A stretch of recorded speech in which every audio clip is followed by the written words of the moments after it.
Hello, everybody, and welcome back to the What Topic Podcast, episode number 21, with your hosts Josh Deakin at Miss Josh Deakin, and your co-host Owen Burkett at Owen.Burkett. And yes, welcome back, as we say. This is the fourth week in a row now that we've recorded back to back. Something must be going right. Maybe the Falcon Winter Soldier's helping us out, keeping the fuel fire going, or is it because we're getting back to society with some more news as well? We're getting back to some sort of normalcy at least. So yeah, like I don't know, because I'm obviously during the lockdown we were kind of like, there's not much to talk about. We're tired of talking about Trump, this and that. And then it's just like, obviously we had the Disney Plus TV series and we had a couple films coming out. But even then it was still a bit like, wasn't too sure like that was enough for like a whole episode or anything like that. So we thought like we'll keep it spaced up from like a week or two. Yeah. But now recently it's just like, oh, we got more shit to say. So you know, more things like we can talk about. And then obviously pretty soon in May, I think, like we're allowed to go more indoors. Is that right? Yes. So I think it's May 17th that. So yeah, that sounds about the UK, right. by the way, for everyone who's wondering. Yeah, very, very, very exciting stuff. It does mean that signals the reopening time for Cineworld in the UK and all the other cinemas that are available to us in the UK. So hopefully this will be the saving grace of Cineworld, because as you guys will remember from previous episodes, if you've been listening since the start, Cineworld is pretty much been on death's door for a little while now. And they are hoping, basically, putting all their hope on this fact that people will come back. I do think that, as you said, Owen, before, I believe that they will make a resurgence. I think it's just the fact that, like, analysts have been kind of, like, putting their finger on the fact that, like, globally, cinemas won't reach full capacity or experience the pre-COVID boom and business, essentially, since... for like I think 2022 or 23, they're saying. I think it's going to take a few years because you know, cinemas in America. Somebody said that I can't remember which news company that mentioned this, but it said that it's going to take at least 5 years to fully, you know, recover, but just because the amount of like they just missed out so much since then, obviously from last year, that it just wasn't safe. And obviously, you know, we had distributors like Warner Brothers just trying to figure out how they're going to release their films, because they've still got to make releases. They can't just stop.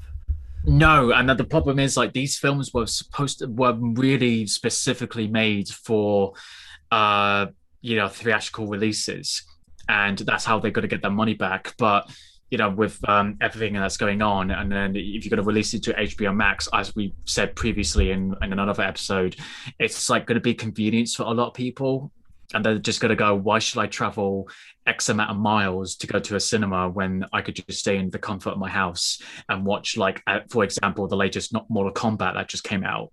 So, you know, I mean, like you've got that same thing going on with Netflix and Sony, haven't you, as well?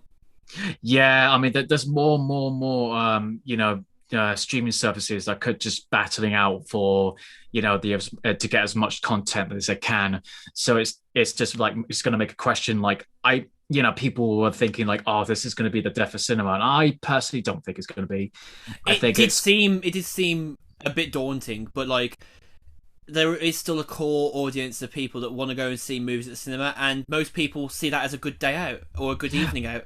You'll be surprised that a lot of people, you know, have missed like going out to go see a cinema, and there's obviously, you know, miss going out for food and then going and seeing the film afterwards. Well, it's just that not everybody has a surround sound system or a big ass TV or whatever it is. The ticket of admission is cheaper than it is to set up a set. It is, unless you've got the money already or you've invested, you know, X years ago.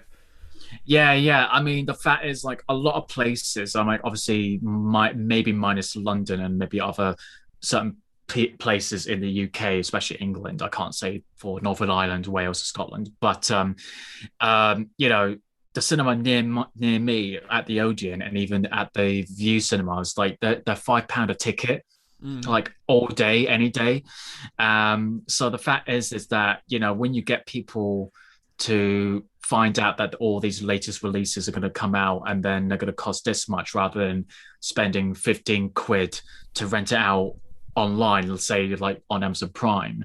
It's a bit of a no-brainer, but obviously how long are you willing to wait for it to come out rather than just go, you know what, I'll just watch it, here and now or whatever. Exactly. And then if you think about it, like you have to kind of, weigh it up. Like, are you going to watch it together with a bunch of people so you can make that 15 quid, more worthwhile, or you're going to watch it by yourself? And then if you're going to do that, then you kind of saying to yourself, like, I might as well just wait till it comes out in cinemas and then just spend £5 that way.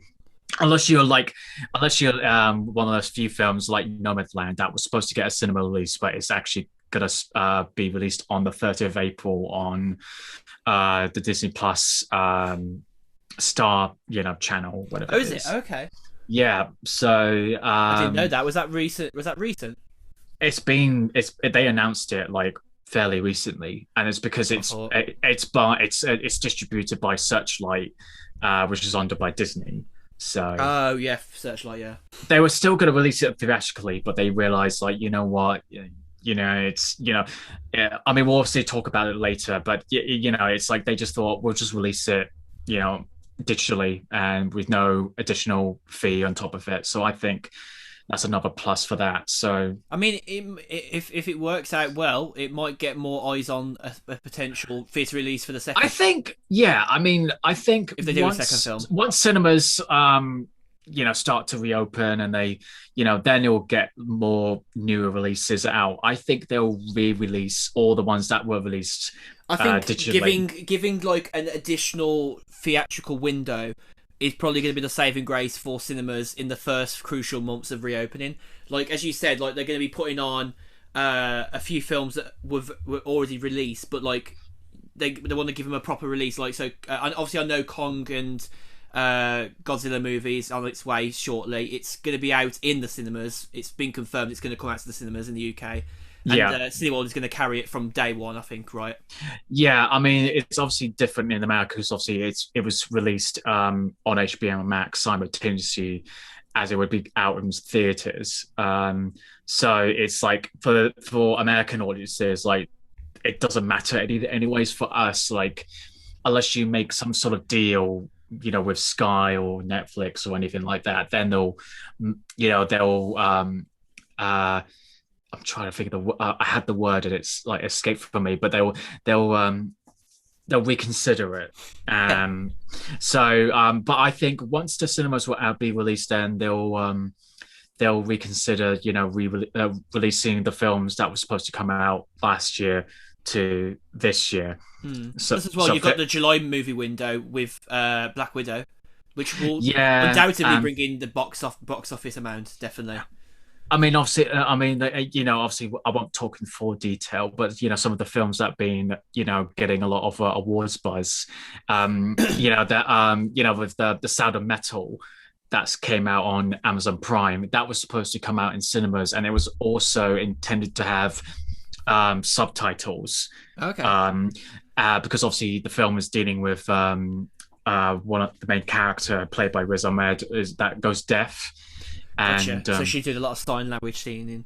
Yeah, and so that was always intended, but obviously on Amazon Prime you could turn that off anyways. But their main intention for the beginning is like they always wanted to release it in cinemas with subtitles, and it's not like an option that you can have. It's just that is going to be the version you're going to see. It's important that is shown. Yeah, I get you. Yeah. So yeah, I mean, I'm looking forward to cinemas. When cinemas finally opened last year, I knew it wasn't going to last long, just because. No, they were on borrowed time for sure. It was just like the only new film from last year. I went to see. Well, actually, two films technically. It was before, during COVID was Tenet and Wonder Woman 1984, both by Warner Brothers, and they did not make as much money as they would have done. They made money, but they didn't make enough to cover. No, it just basically showed. It just basically showed that releasing the film whilst in the middle of a pandemic just wasn't And as a much money making move. as much as we bitch about MGM, they definitely played their cards quite close to their chest. They did with Bond. I always thought that, as much as it was very irritating that, they kept delaying No Time to Die numerous times, like I just thought it's like it's got a huge production budget, and we're not counting the fact that you got advertising costs, and they're also now having to reshoot with new product placement. I'm assuming with the Sony mobile phones and the Omega watches. I don't know what I know. involved. It's no longer Sony. It's now Nokia, I believe, wasn't it? Oh, Nokia. That's right, because Universal is distributing it. That's it. That's right. But still, they have to reshoot all the product placement that they shot previously because it's like considered out of date. Even though I find that a bit ridiculous. I mean, I think they could probably cut in scenes. It's not like they've got like a low budget to do it. They can definitely make it work. But whatever works for them, right?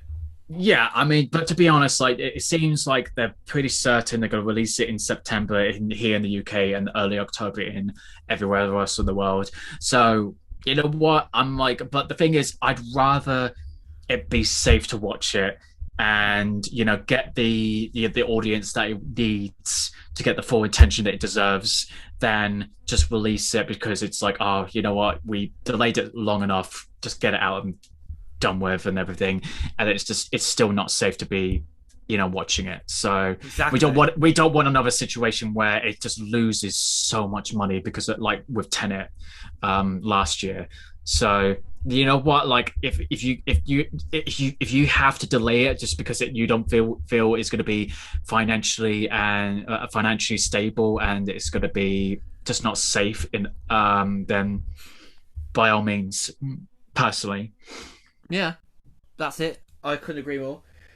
But I'd say the situation is obviously currently developing in the UK, and everything is going according to plan with the vaccines and stuff. We're not going to go over that too much today because I feel like we've definitely dug ourselves a big hole talking about vaccines. Yeah, and after a bit, people start to just run dry on that information because the news already bangs it out daily anyway. So yeah, and then I deal with that every week. So yeah, that's it. I mean, I know there was an anti-lockdown march yesterday, even though there was told not to be done. Yeah. But hey, all we can say is fuck you as usual, people. Those that went to the protest because you've got a very feeble mind. They're probably not even listening to this podcast because they don't voice reason. No. We speak reason here, so I just say to those people, like if you went to that protest or watched that protest and went, yeah, go on them, fuck off, basically. So we're saying it in the most kindest way possible. Just take the middle finger and shove on. Yeah, that's it. Yeah. Switching gears. Moving swiftly. You'll have heard this week, ladies and gentlemen, that Sony did a U-turn, like Microsoft did with Xbox Live Gold a few weeks ago.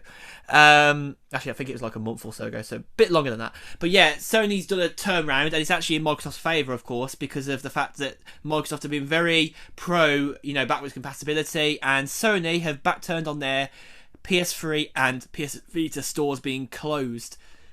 Wow. Yeah. I wasn't seeing that coming, I will be honest.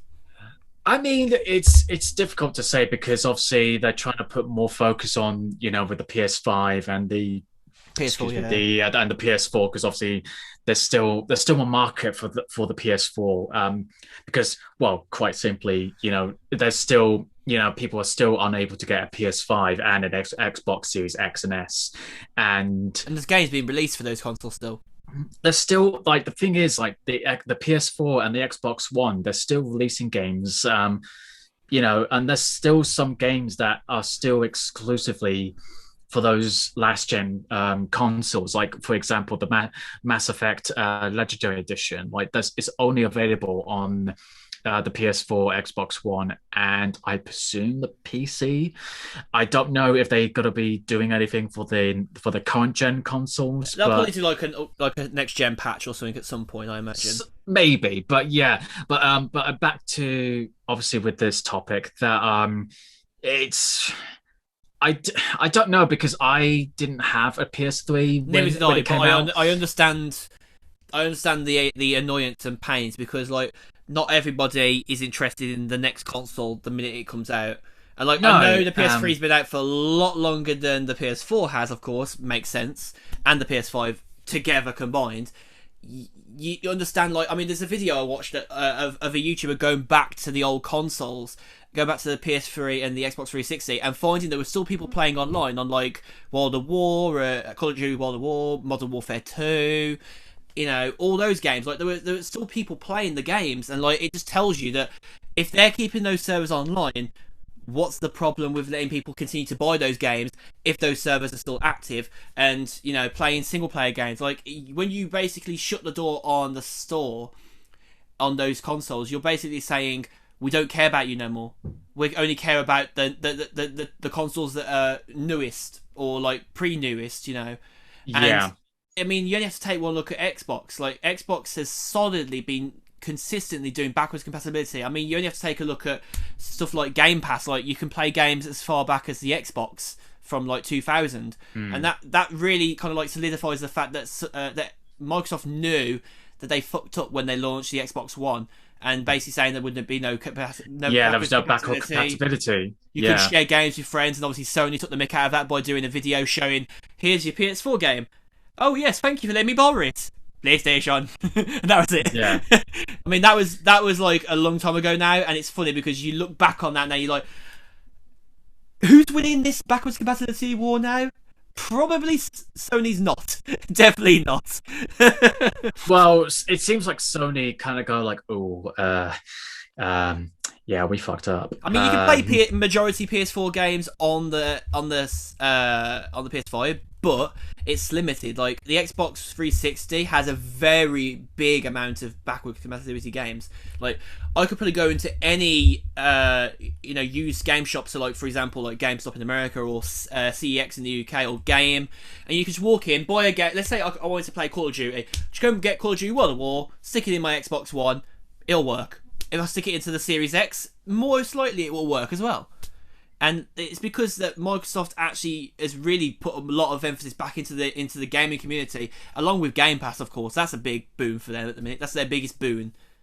Yeah, I mean, the other thing that you have to take into account is like you're starting to notice that like all these nostalgic games that we all loved, like from the PS1 like era, like they've all been remastered. Spyro, Crash Bandicoot. Like you got Crash Bandicoot, Spyro, you got Medieval, and you've got numerous titles. Like you got the Call of Duty Modern Warfare 1 and 2 being remastered, and you got Demon's Souls as well on the PS5. Yeah, you got Demon's Souls, and then you got potentially there's talk that Resident Evil 4 is going to get another sort of a remake that they're going to basically. It'll be on this. There'll be like the version that everyone's had it for ages. It'll be like runnable on a toaster soon, and then they remastered.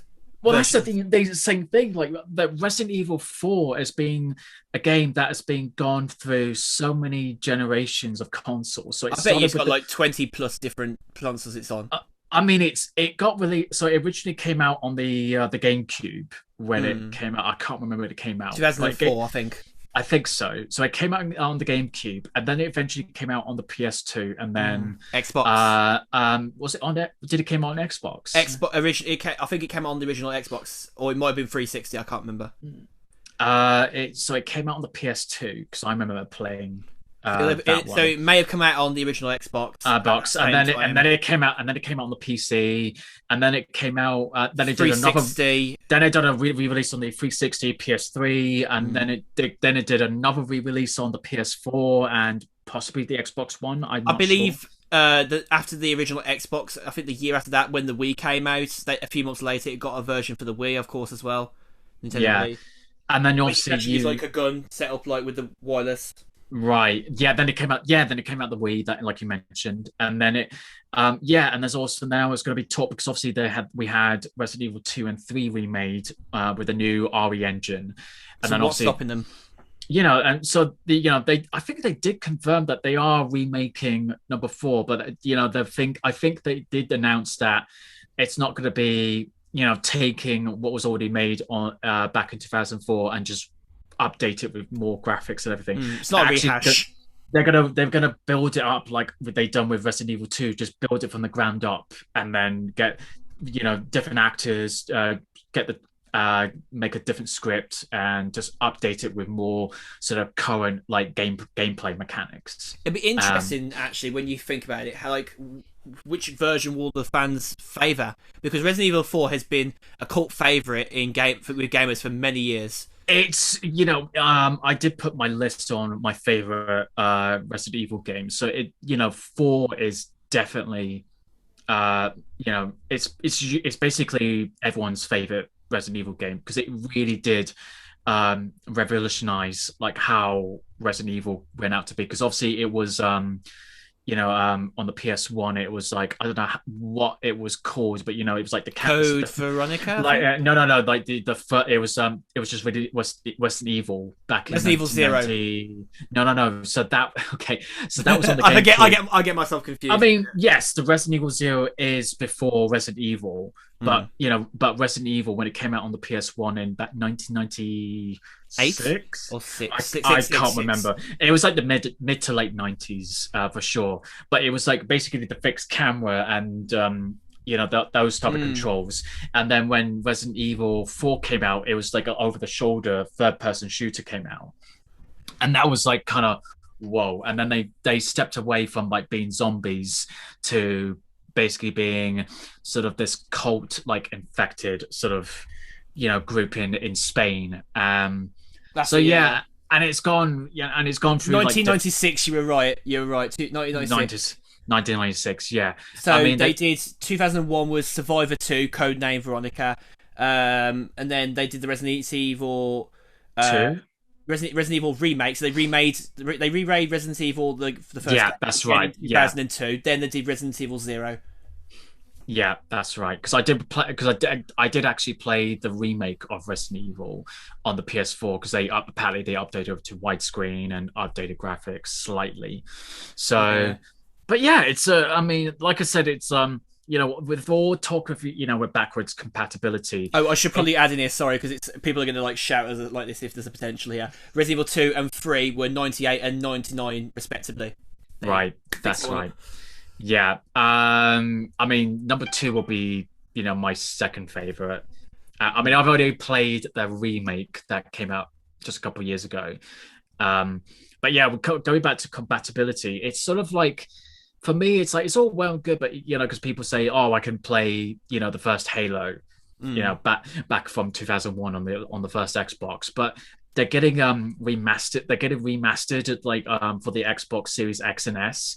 So it just kind of makes you go like, well, what's the point on having backwards compatibility when they're all going to be remastered slowly but eventually, I mean, so of course, we've got Resident Evil Village coming out this year as well, which I've pre-ordered. I did play the demo that came out on a limited time basis. And I didn't get to play it. I didn't get time. And it's basically what I played from Resident Evil 7, and I dig it. It looks like the face. The thing that really got me was the facial animation. Like when they were speaking, it wasn't just the lips were just moving. Just when they were speaking, it looked like when the lips were saying certain words or pronunciations, they were actually saying it as it would. As a person would say it. So yeah, I can't wait to play it. I can't wait to own it. So I'm excited for the fact that like it's going to be bringing back an inventory management system that is similar to Resident Evil 4. Yes. Which collection was 2005? Sorry, not 2004. I got my dates there wrong. But basically, as it says, it's featuring the briefcase. Players can buy weapons and items from the merchant, the Duke. It does feel really Resident Evil 4, but obviously with a first-person view, which I think that really worked with Resident Evil 7, because that was the first time that a Resident Evil series have done a first-person, survival horror, and it worked really well. And so I'm really excited to play with this, because obviously it's now dealing with werewolves and vampires, and when you think about it, you kind of like, well, with zombies, and that's like one of the many anything's possible with all these viruses, right? If you're talking about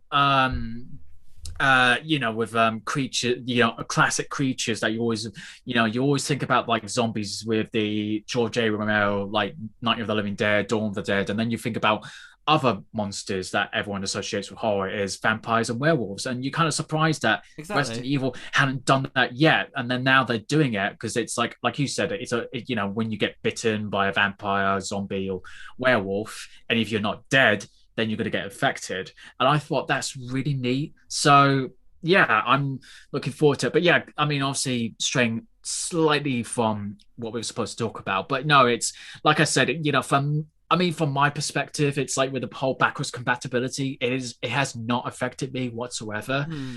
Just because I'm looking forward to games that are coming out, with newer games or new IPs or sequels or whatever, We can understand why, obviously.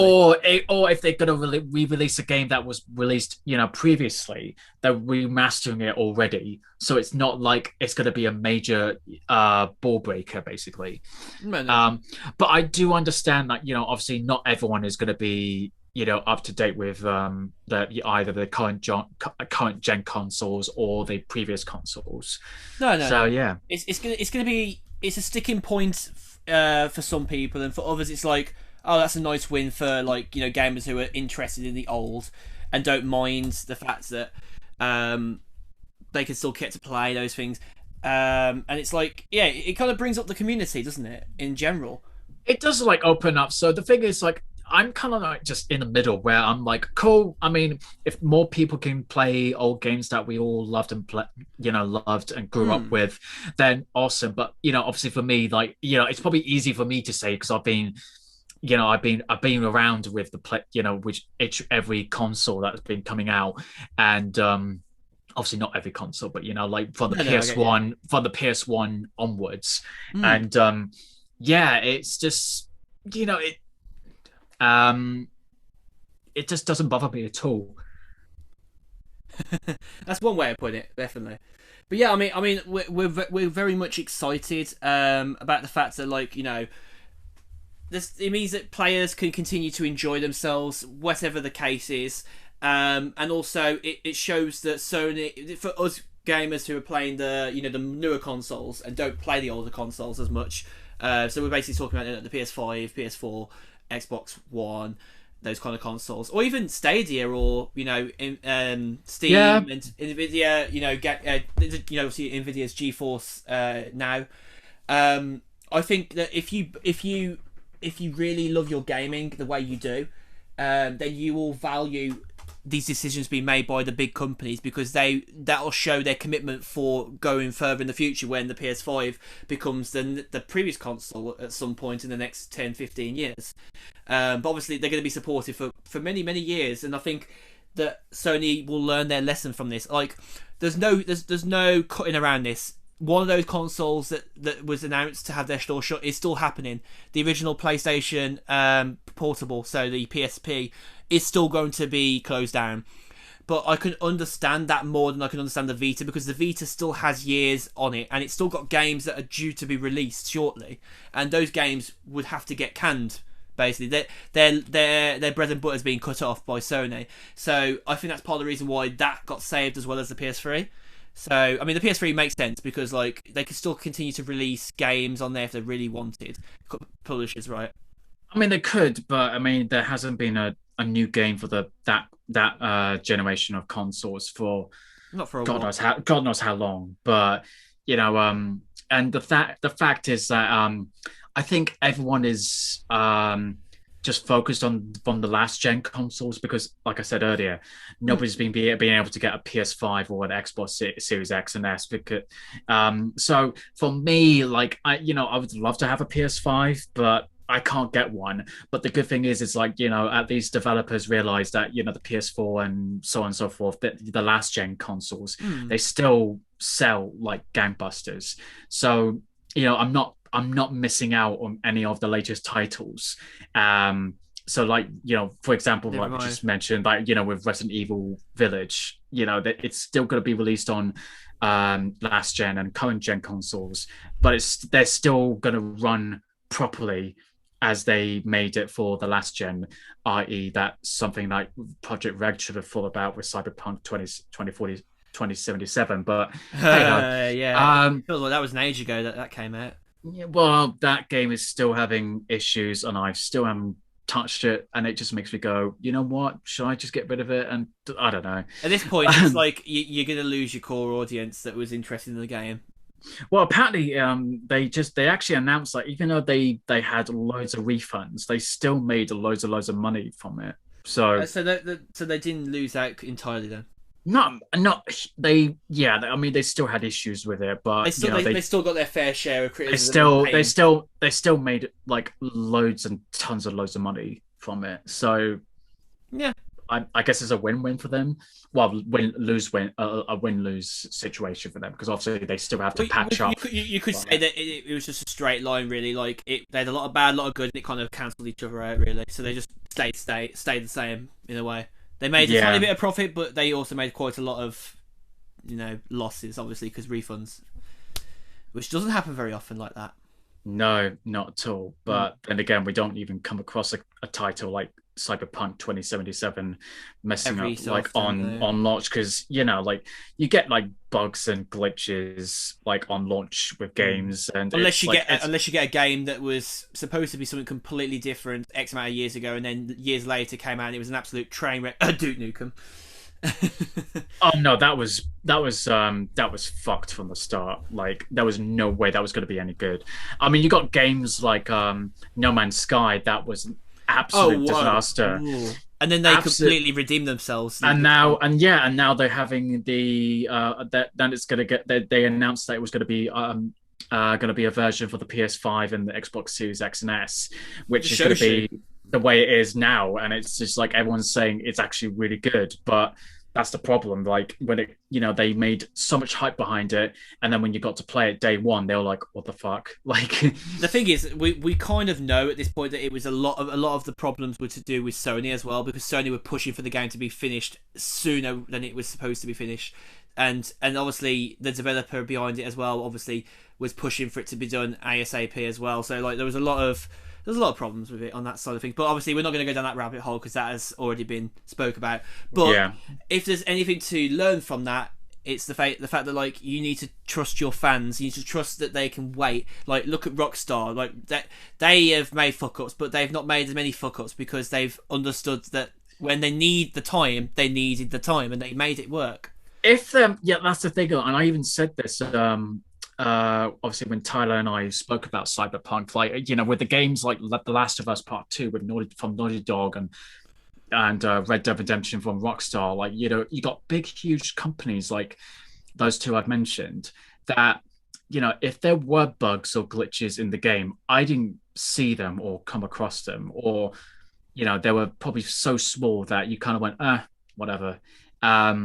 So it just goes to show that there's a reputation that you need to have, and and it goes the same when you're going to be remastering old games to make available for people who want to experience it like we did. So it's just I don't know. It's so I mean the whole decision you being whole backwards compatibility, it really doesn't bother me the slightest. It's an important and healthy conversation to have.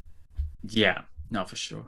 Yeah, so we're going to move swiftly on from the main topics, from our starting topics of the episode. We're going to talk about, of course, what most people have probably been interested in is the Falcon and the Winter Soldier. Episode 6 has come and gone now. The finale has happened. The miniseries is over. Loki is our next one in the next 2 months. But until then, there's a bit of a void. But of course, we're not on about that void. We're on about the fact that this was probably... in my opinion, I still think this is. I genuinely think this was my favourite series that they've done so far. Maybe Loki I might enjoy more. I don't know, but I love the fact that that obviously it was going to get to a point where obviously this is spoilers by the way, guys. We're just going to go straight out with it. Obviously Sam became no longer Falcon and now became the Winter Soldier? No, he became Captain America, and it even said it at the credits as well. It said Captain America and the Winter Soldier. It said it like because there's a possibility that they may continue the series, but it's going to be called Captain America and the Winter Soldier. And also, it also clicks off with the fact that like they announced after the show had gone out, the final episode, that they are doing a Captain America, a new one. next Yeah, movie. that they will be doing a fourth Captain America, but obviously it will focus on Sam rather than Steve Rogers because obviously, spoiler alert, if you haven't seen Endgame, he's old, so he's Mm. yeah. So It's, you know it'll be what, nice as well because we'll be able to see as well, hopefully a bit of development with Bucky, and this is the bit that I think hasn't been talked about as probably as much. It probably has, but I don't know, like just from what I've read. But I'd like to see Bucky have its own TV show. I actually would like to see his own arc or a movie because let's hear it like this. We've only seen a small sliver of how he's got on with like getting away from his Winter Soldier self, like when he was with Hydra Control, and obviously the Wakandans really helped him, conquer that, being the White Wolf. Like obviously we know that he's not going to become the White Wolf or anything like that. He's been and had that already. That was his passing moment between Hydra's control of him as the Winter Soldier. Then he was the White Wolf, and now he's just James Bucky. He's just back to him. It's just him and him alone. Like obviously we know he's known as the Winter Soldier in the TV show, but like you only have to take one look at the fact that like he's completely a new man again. Like he finds himself now, X amount of years on, obviously past the age of Captain America. Obviously, Steve Rogers. Obviously, he had his life. He went back in time in Endgame, came back.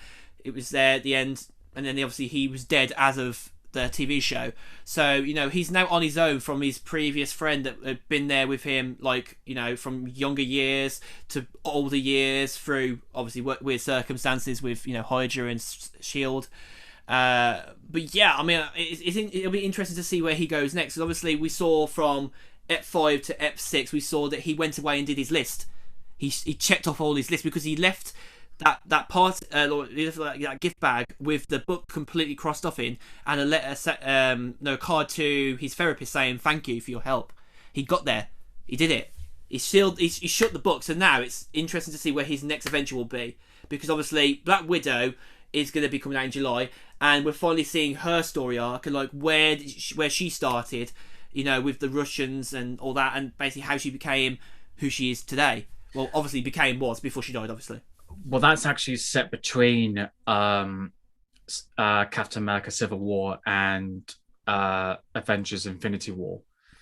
Yeah, but obviously they are going to show us how she became Black Widow as well, because it's been shown. It's been shown in the trailers. It's been shown, yeah, but obviously I think we pretty much got that from. Well, I would say we got shown that in Avengers: Age of Ultron, but then a lot of people had, but then again a lot of people had issues with that bit of storyline. But there you go. Yeah, that's that for you.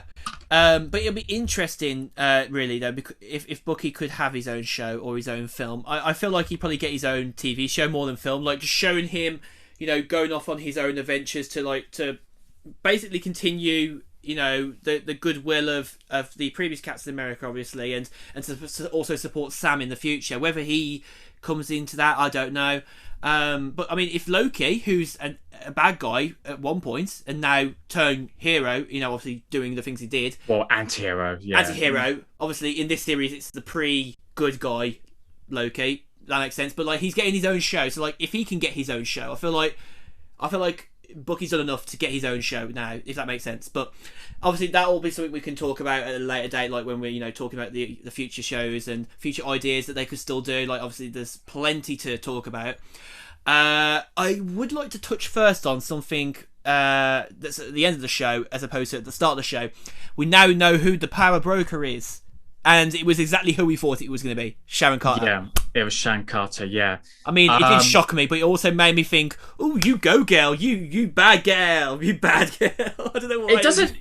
Well, the thing about the whole characterization of Sharon Carter is that it's really weird because it doesn't seem like it's so black and white with where she stands. Like, it seems like she's very much in the gray area, but then...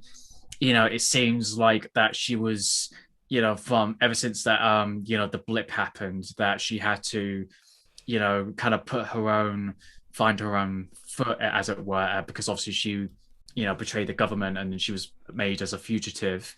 There was some continuity stuff that we saw in the Easter eggs video that we watched from Emergency Awesome that I think they probably won't acknowledge, and as he said in that video, about where she was shown on like the people that have been blipped away, because obviously you could see Yeah. Yeah. obviously Sam got blipped away, and you could see turn around the other side, you could see Sharon and her name backwards, but we don't know whether there was a continuity area because obviously she knew Carly at the end of the show. Well, the video also mentioned that they made sort of a timeline screw up with Spider-Man Homecoming. Yes, they said 8 instead of 5 years. Well, because it was supposed to be 5 years, and because that when the events of the Avengers happened, that was 2012. Yeah, the Battle of New York. Yeah, and then it's like they skipped way ahead, and you're like, oh, whoa, like this is supposed to be set like when Civil War came out. So it's just like, but yeah. Also before he became, before that was basically just before his appearance, obviously, like, be on Tony Stark's side, obviously. It's interesting because there's been fan theories by the way that the show has kind of like portrayed Sharon, is that maybe she might be not who she actually is. She might be, I've forgotten what they were called now. The Skrulls. She might be a Skrull, because obviously we saw in Spider-Man Far From Home. Far From Home. There's so many homes in their film names. They obviously Tony and what God. No, it was Nick Fury. Nick Fury and I know it's Kobe Smulders, the actress, but I can't remember the character. But yeah, those two turn out to be Skrulls by the end of the film. So you're kind of wondering, like, is she going to be like that? But then personally, I don't know. You think how many of them have infiltrated the higher powers as emergency? Well, the thing is, it's like, you know what? I don't really listen to these kind of theories just because I'm willing to just go along with what they got in store for us. And there's nothing wrong with a little bit of speculation, but at the same time, like, you don't want it to cloud the official that's the judgment. thing. I think that I just don't listen to theories just because, when you hear something, that you should still make a decision based on what they deliver rather than based it because of pre-existing assumptions from somebody who made a theory. Sharon, you could see she was genuinely happy to get a pardon when she was in the room. She was, but then it also... It could be just put on at the same time. I think, I think she may have, finally I got them off my back.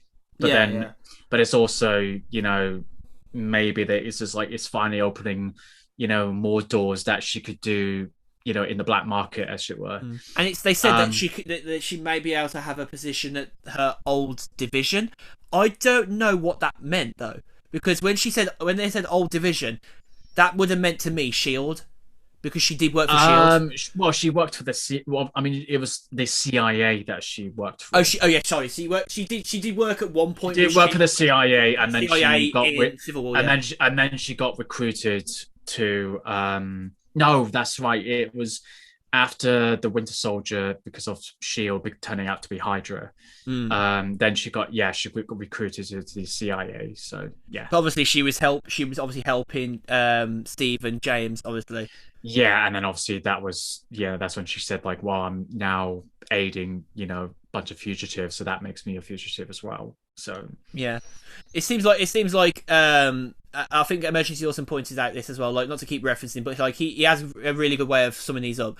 Like, you can kind of see that, like, Marvel has in a way sort of neglected Sharon's character and where she was going with, like, her, I guess, her sort of, like, what am I going to do now kind of thing, because, like, she basically obviously was outcasted by the American government, so she decided that she basically would go to Mudripper and basically, like, start causing, her own sort of atrocities. And it's crazy, really, because, like, you look at her character, you think, how did she go so wrong from her mother's big doing of, like, setting up Shield and, being, like, you think that she'd be a really good role model for Sharon. So where did Sharon go wrong? Like, did she get corrupted along the line? We don't know, do we?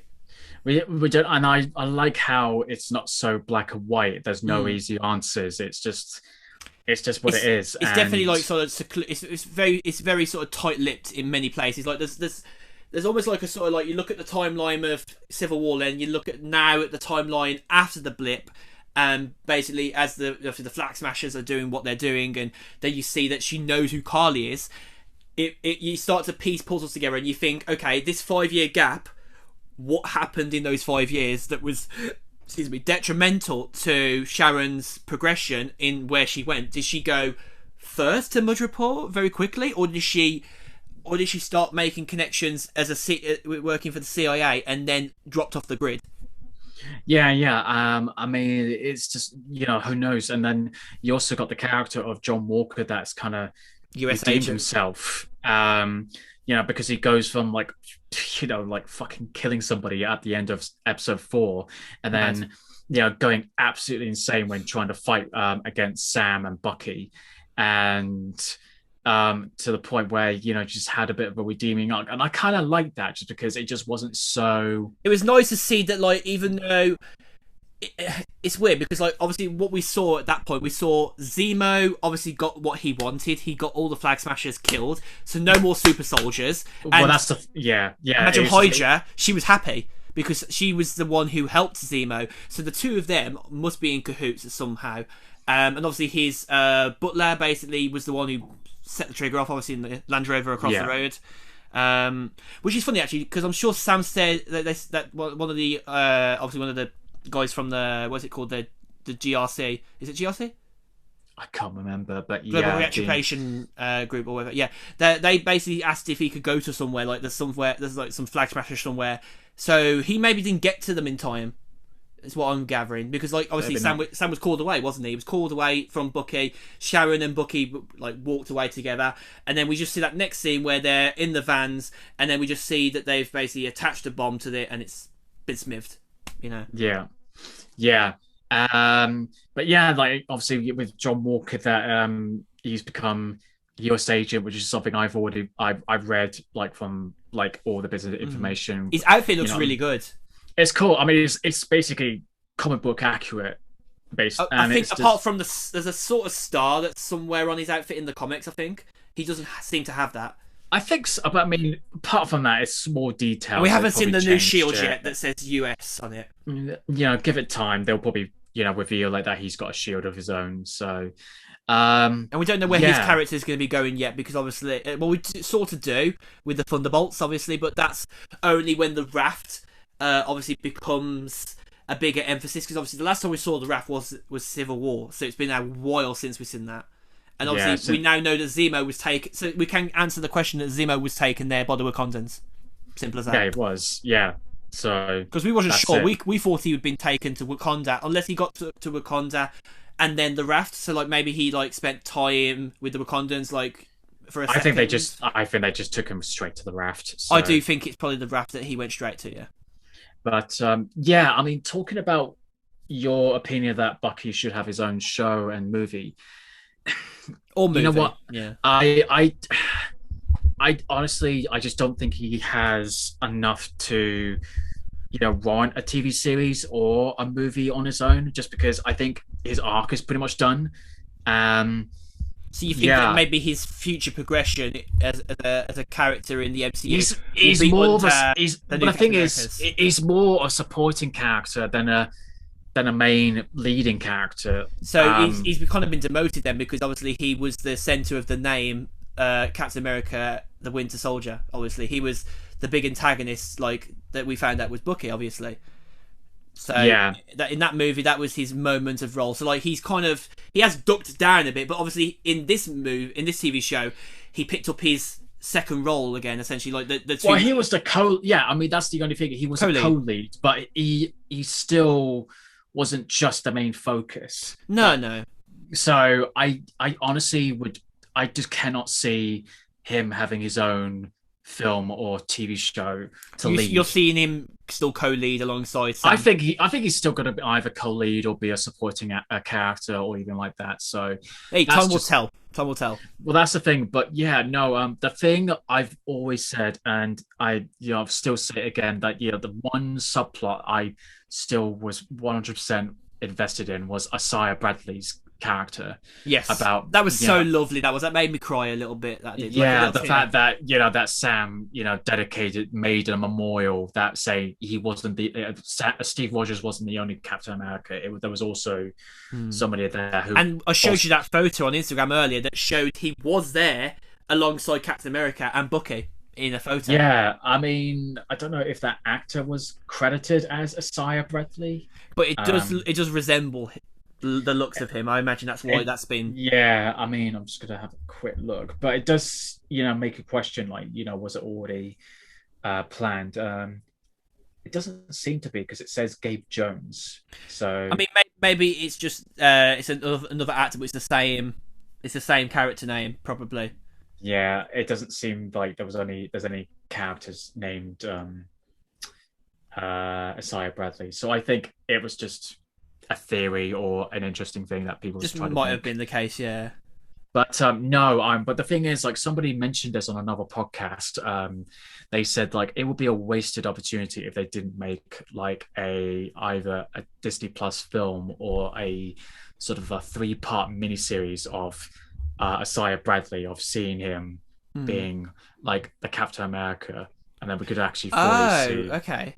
Yeah. So you're saying like an alternative universe where he became Oh Captain no no no America, no! or I'm you're on actually about I'm actually looking at his saying that history?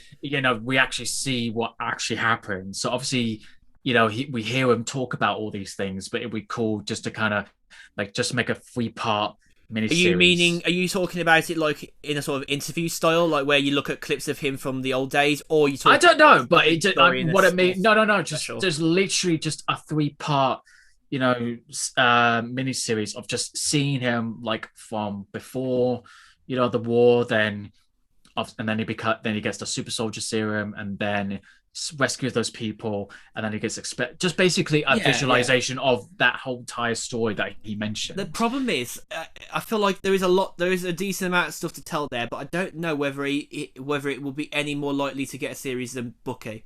I must be honest. Uh, That's why the only thing I would say. That's why I said instead of like making it 6 episodes or whatever, just make 3 episodes. Hmm. So it's not as long. So it's just like a mini series sort of special, whatever it is. Um, but yeah, I mean that subplot, if anything, is probably one of my favorites, if not my I favorite do one out love of the that. I whole do lot. love that. Yeah. I honestly Um, like it shows you that the MCU isn't even though it's had racist roots in the past. yeah, Like obviously through mainly in the comics, obviously, and there's been controversy with the comics. Like even back in the early 2000s, there was controversy as well. About I think there was a comic called The Black Cap in America, right, or something like that.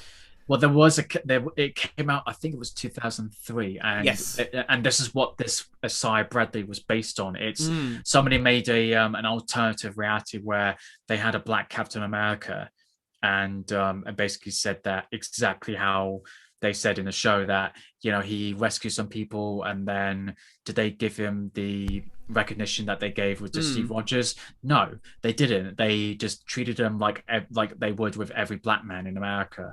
Like They racially discriminated him. they just discriminated him. They just went, oh, thanks for your help, but fuck off, and they just And disregarded obviously, him. as he said in I can't remember if it was number 4 or 5. I think it was number 4. He said when they went to see him, he said obviously that he managed to bring back his brigade, and they killed them all, right?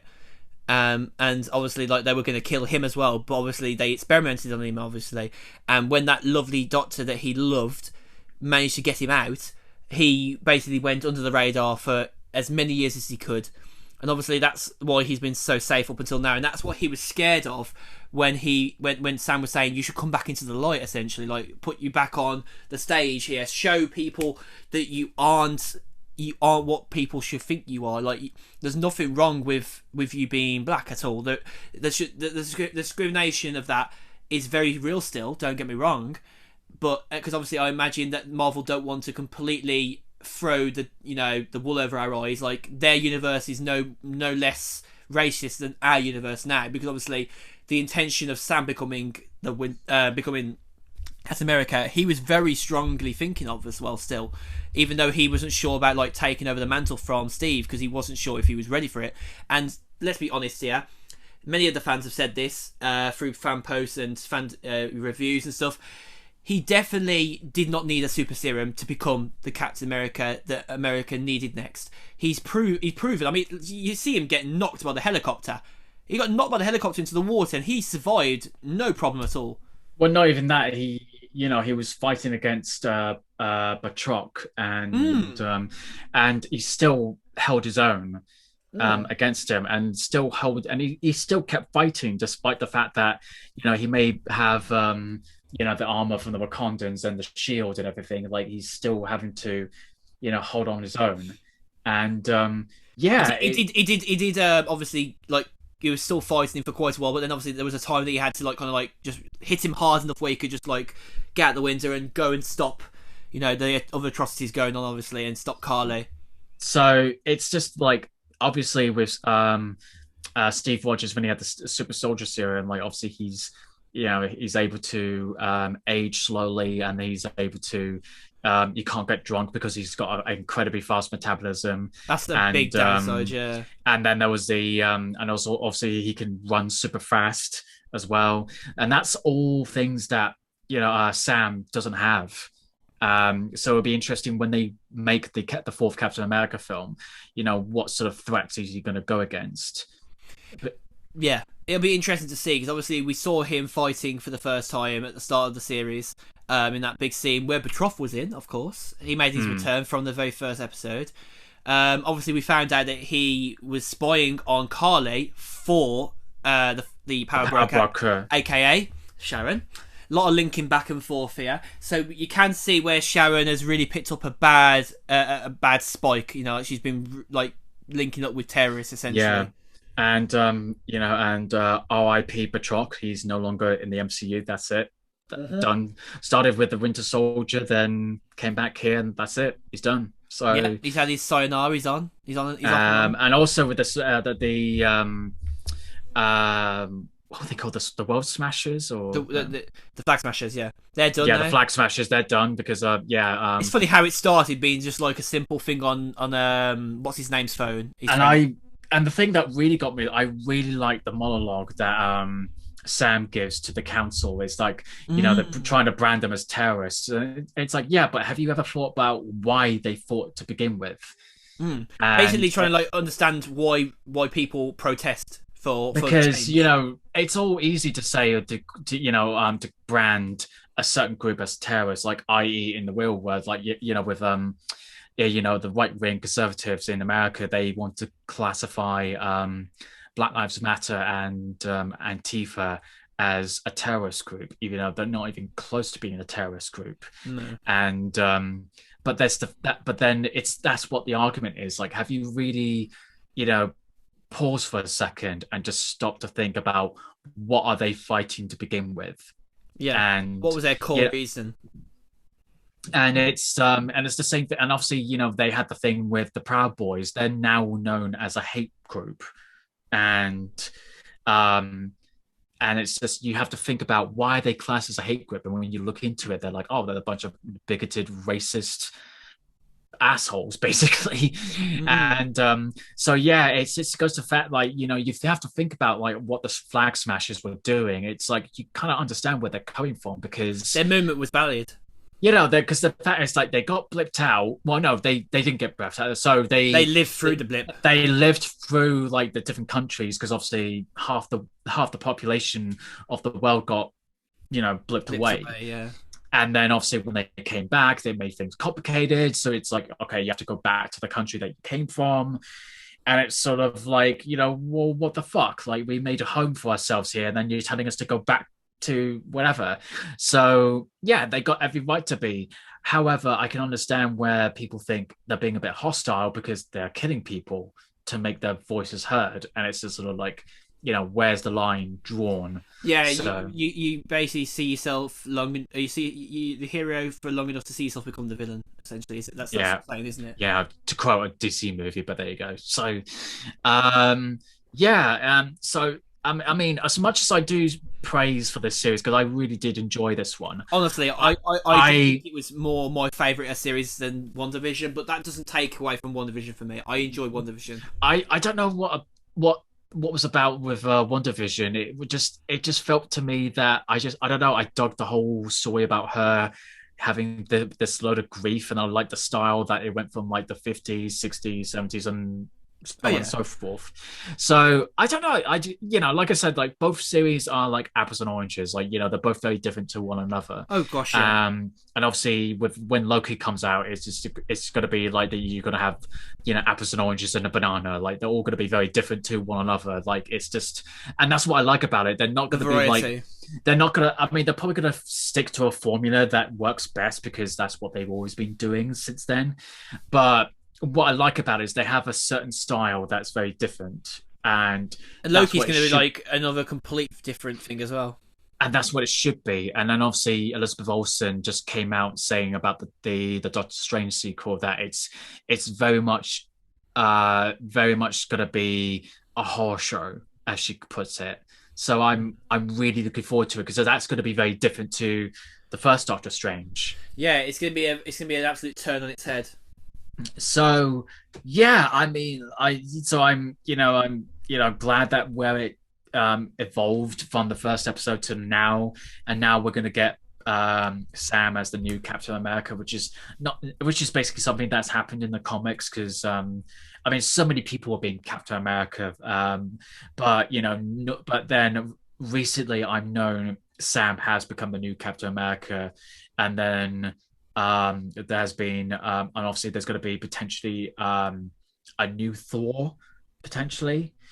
So it's all I mean, seems like we haven't spoke about Sam's outfit as well. Actually, obviously, finish your point, but we'll talk about it. basically it just seems slowly and eventually there's going to be a new Captain America. There's going to be a new Thor. There's possibly going to be a new Iron Man, maybe. So it does seem like they're going to be passing the baton to There was a new speculation. generation. There was very small speculation from some fans, and I thought it sounded about valid that like Spider-Man would like become like the next sort of version of what Iron Man is in his incarnation. Because obviously, if you look at Spider-Man's suit that he got given to him by Tony in Infinity War, it was basically like a souped-up version that like had like the big like kind of like spider bit about him. It was the Iron Spider. Yeah, Yeah. I don't think he's going to be taking over as Iron Man. I don't think he will. I think the fans were thinking like the closest thing he would become to is like, because obviously he's taken over Tony's empire now. He's got the glasses, like he's controlling things. Like obviously I know he gave it over to Mysterio, like in the. I don't think he's taking over the company. I think that's still with Pepper Potts and potentially his daughter. But he's taken over Tony's sort of like Iron Man sort of like digs essentially with those glasses. Like he's got a bit of an AI that he can control stuff with now and stuff like that. So I mean, who knows where it's going to go? I mean, speaking of like with Marvel, obviously we've got back to talking about the costume, the America. Actually, no, we'll talk about the costume and then we'll talk about another property after this one because I think you may know what I'm talking about. So the costume, yeah, I mean, it does seem like very similar to. It's like a mix of the Endgame slash Winter Soldier Captain America uniform because we've got like the shoulder pads and with the stars and stripes and everything, but it's very bright to be of contrast, and it's got a bit different. of red as well to remember the fact that like he was the Falcon, which is nice. Well, yeah, I mean, you got the colors like the red, white, and blue, so you have to like kind of fulfill that. I feel like the red is the sort of red shade is a bit of a nod though to Falcon's outfit because his outfit is around that same color, which is nice. Yeah. Like even if it's like the smallest nod, it shows you progression, and also the fact that his suit is also made out of vibranium, which is amazing. Yeah. Because I totally forgot that it was vibranium because obviously when he was getting shot at, he was able to reflect the bullets. Yeah, which is something I don't think Steve had with his outfit. I don't think. Well, I think he was so trained with using his shield and knowing what to do. So that was more of his. That was more of a thing. For and I think the Wakanda, Wakandans just kind of looked at Sam and I'm like, you clearly don't have the super soldier serum. Here's a bit of armor that will protect you. So Bucky did him a solid. But yeah, I mean, so it was nice also to see the tie up obviously in the last but one episode. Actually, no, it was in this episode. Sorry, at the start, after all the stuff that had gone on in the first few minutes, we got to go back and see Bucky going and sorting out like like family relations. It was lovely, wasn't it? That was really sweet. Yeah, I mean, he went back to tell that family, the Asian fact that about Yes, he his went back to see the man in the. because he said like I was the one who killed his son, but obviously it wasn't me. It was like I was not in control. Blah blah. So that's that. So yeah, I mean, I'm glad where it went, and I think it ended on a pretty good note. I mean, some people I did read a few reviews on IGN and Screen Thrills, and they thought it was either mediocre or just disappointing. I think that they've Which got their heads in the sand. If you ask me, I don't know. I just think that it's probably because Carly died so soon. Like she died, and there was still like 30 minutes left of the episode, I think, or at least 25 minutes. And you're just thinking, how much extra have they got to fill in? And you forget that like they basically have like this whole sort of like point in the show where they need to tie up loose ends and also open up next chapters, of course, with the Easter egg, not Easter, but the after credits scene, obviously with Sharon and Zemo, obviously. Was it Zemo? No, it was Zemo, yeah, because he heard about the Flag Smashers getting killed. Yeah, of course. Yeah, yeah. I mean, that's possibly going to be leading up to the Thunderbolts, which should be good. Yeah. So yeah, so the Marvel property I was going to mention, and so I delayed it till now. They announced is Shang-Chi, the Legend of the Ten Rings. So they have finally released a teaser poster and a teaser trailer.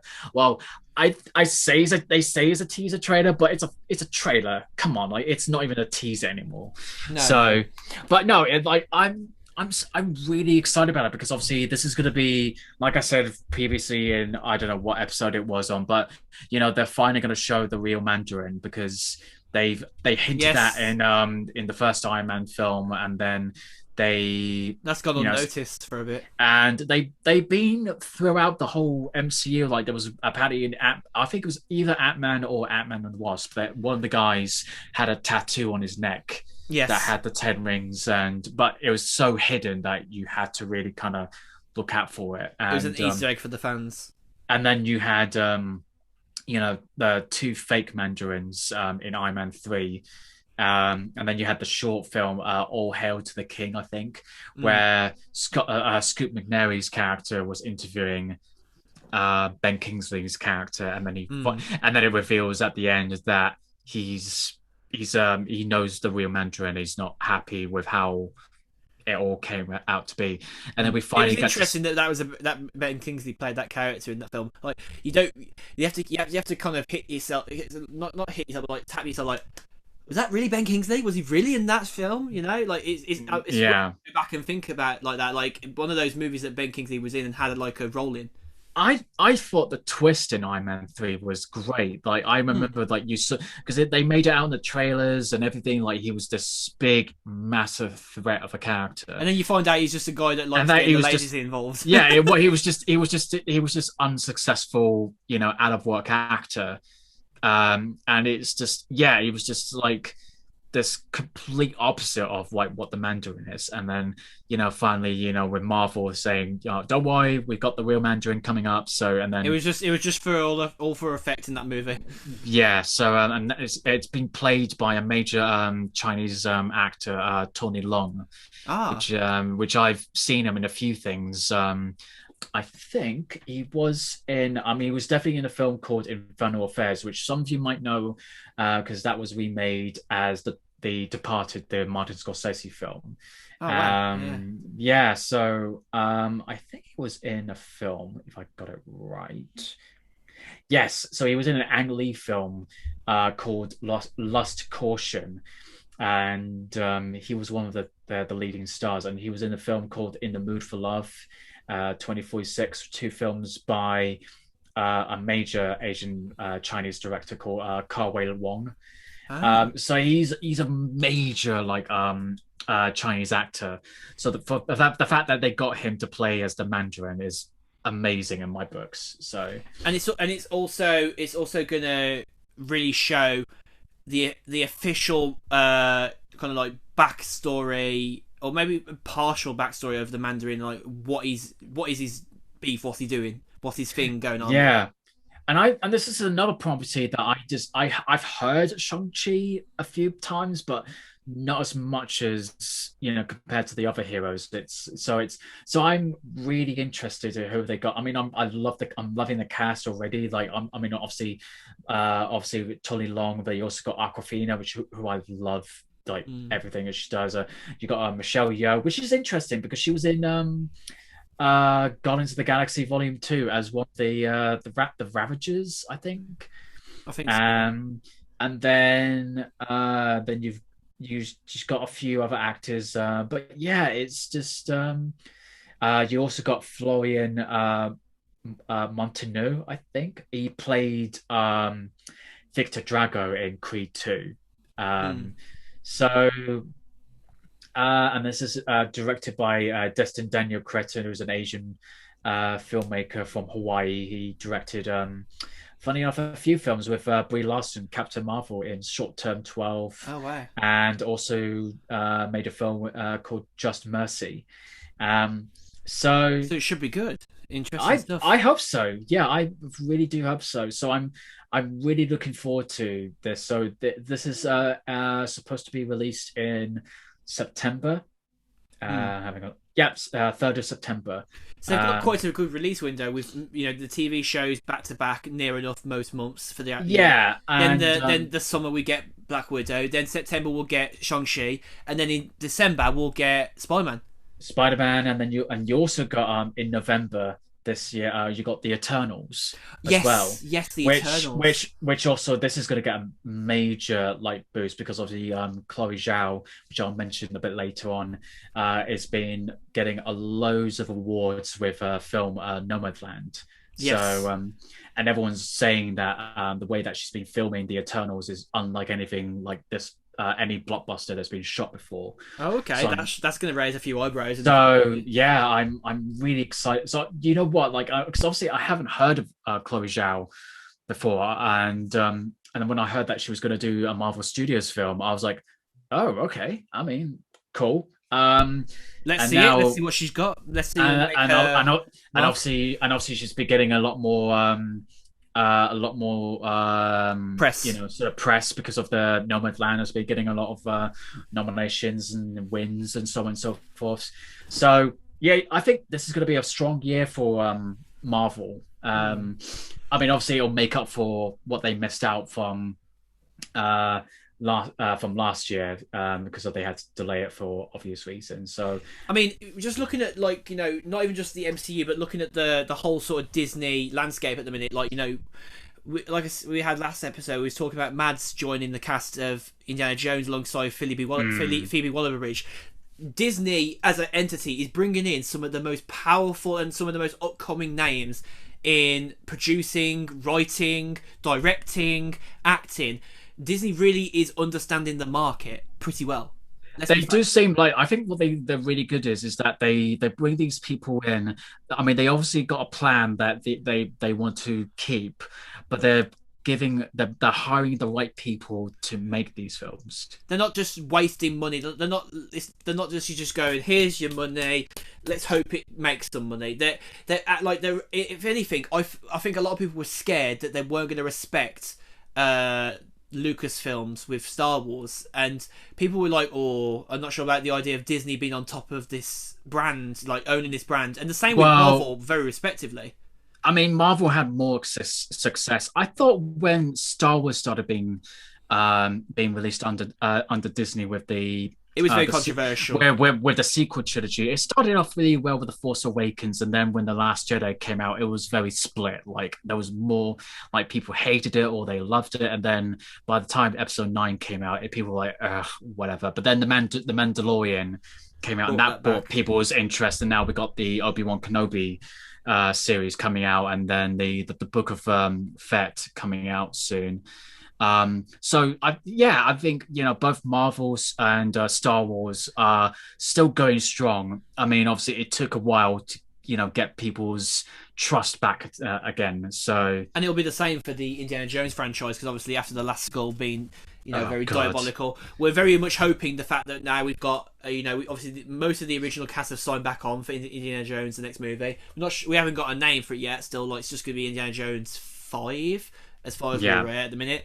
But I mean, you got Phoebe Waller-Bridge, you've got Mads on board, obviously, who played the Chief in James Bond, and like obviously, as we said last week, like it'll be interesting to see what he does in the film. It's gonna be amazing to see. Like, it's gonna be very interesting, and it really just kind of like tells you that like there is hope for restoring faith in the franchise if this goes right.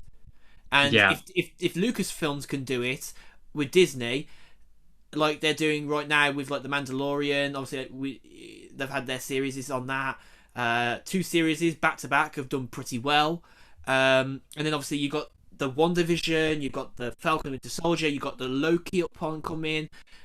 And we haven't even got to the point yet where What If has even got a date yet. That's still speculated sometime this year. Yeah. It just We've got tells you. Hawkeye, and Hawkeye.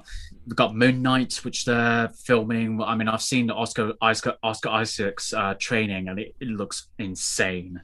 So yeah. And then also we haven't even got to the point that we've got more Marvel movies out next year. We've got She-Hulk as well to come out. we got She-Hulk. We've got Thor. Then we got the Doctor Strange sequel. Is it called Love and Thunder. Love and Thunder, yeah. And then you got Doctor Strange sequel, and then you've like well, they haven't really announced when it's going to come out, but they got Mahershala Ali as Blade. Yes. And so they got Hawkeye, which has still been not given a date yet as well. Not yet, but so there's going to be tons of like, and you know, if you're sick of superhero films or properties, then sorry, but I do think that there is less to be unhappy about at the minute with the superhero sort of films, because they are telling stories in a more different way using the television format. Like, I think WandaVision really set the world on fire in terms of how you can redress a superhero in a entertainment perspective. Like, that people who weren't into the idea of superheroes were able to watch the show pretty much most of the way through and not hate it, because it was very different, WandaVision, and that's probably why it'll probably get awards, in respect to the fact that like it proved critics wrong that superhero stuff can't has to be the same, you know, bread and butter. Like, it can be different. Like, you can take a studio audience, sit them down, and they can watch and laugh simultaneously in the format that they used to do in the old days for those kind of sitcom shows. And it was for a superhero show, and you didn't even have to acknowledge the fact that like Wanda and Vision had powers at all, did you?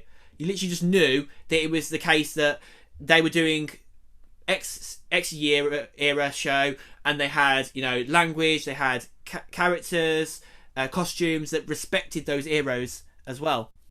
Yeah, I mean, and you also people forget to mention that Black Panther became the first comic book film to get nominated for Best Picture.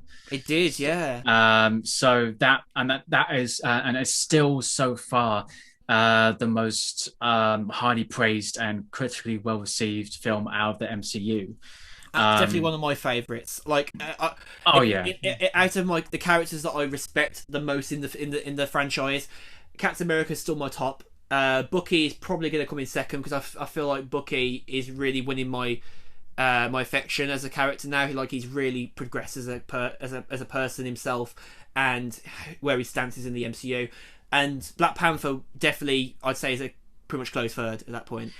It's such a shame, because obviously we don't have to state the obvious, but with the past Chadwick Boseman, it's like you are wondering like what Ryan Coogler is going to take with the Black Panther franchise. But I really trust him, because I've loved his work before I watched Black Panther. I remember seeing Fruitvale Station, and I just, I was so impressed by it.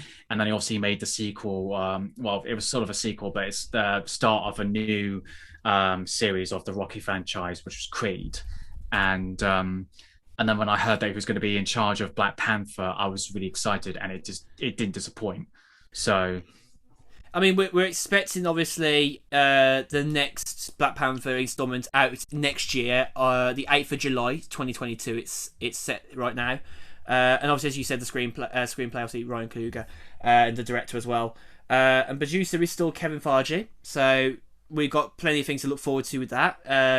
Kevin Feige's done quite a lot of good IPs for Marvel. I mean, that they haven't really announced what they're going to be doing in terms of who's going to be the lead, because in the Black Panther comics, there's been like not a lot of people, but there have been numerous people that have taken the Black Panther mantle. So how they're going to be addressing that now that T'Challa is no longer with us. No, because he's still down here as part of the cast, so they must have filmed enough of the film with him. Maybe they might. I don't know if they're going to do the same thing they did with Carrie Fisher in episode 9, where they still had loads of other footage they shot from episode 5 to put in episode 9. I don't know what they're going to do, because they did say that they're not going to do. Oh yeah, they're not going to do what they did with her in with Princess Leia in the latest films. But I don't know. I just don't know. They said that he's. I mean, we'll probably start to hear more details as we get closer into this. But they definitely did say. But they did definitely say that they're not going to recast T'Challa. They're just going to say, that was Chadwick Boseman, and that's it. Like, yeah, the mantle started with him and finished with him.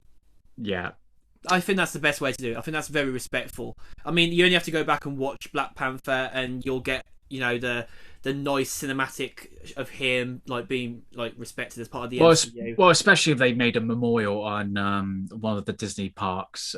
They did, yes. And so yeah, it's not like the situation where they had Terrence Howard as Rhodes or War Machine in Iron Man, and then they're like, oh, we want you to be back in the second one, and they went, oh, I want more money, and they went, nah, we're good, and they just recast Don Cheadle. So it's not that situation. It's just the fact that he passed too soon, and it's just, honestly, I just cannot think of anyone. The only person, honestly, I could think recasting, if you had to, was probably John David Washington. But apart from that, I just don't see any point doing that, honestly. No. I mean, I'm just checking here on with Marvel. It says here it seems like that though Marvel Studios is still developing the sequel again, and how can it proceed without Boseman, who helped make it such a record breaker and a legacy defining hit. I don't know. It's gonna be interesting. I mean, we don't obviously know what the focus of the film's going to be yet. That's still very much in the dark for us. There's a lot. That's the one biggest theme about Marvel's universe, is that you don't really know a lot about what the next film is going to have, or the next TV show is going to have, until you get within that 6 to 8 months, I think, before it comes out. Well, the only thing I would say, the only way we're probably going to find out just maybe a few bits and pieces is either going to be Comic-Con, San Diego Comic-Con, or at the was it the A23 Disney thing? Yes, the Disney Expo, yeah. So either way, I think we're going to find out maybe a few bit more information later in the year. But until then, I trust Ryan Coogler. I think he's a really great filmmaker. So I'll be interested to see what he's going to do with the sequel. So yeah, I think obviously with everything on Falcon Winter Soldier, I think we've kind of covered base now.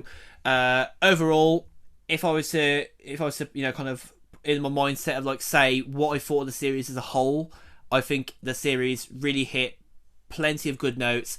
One of the ones that we said in the earlier episodes is the fact that they showed how raw they were as Avengers. They weren't these, highly respected people with all the money in the world. They were still normal people behind all of those things, whether they had a super serum in them or not, whether they were a god, whether they were a trained assassin like Black Widow, or you're someone like Tony Stark, who had billions of pounds of billions of dollars, where from previous people in his family, obviously Tony Stark's dad, obviously Howard Stark, started Stark Industries.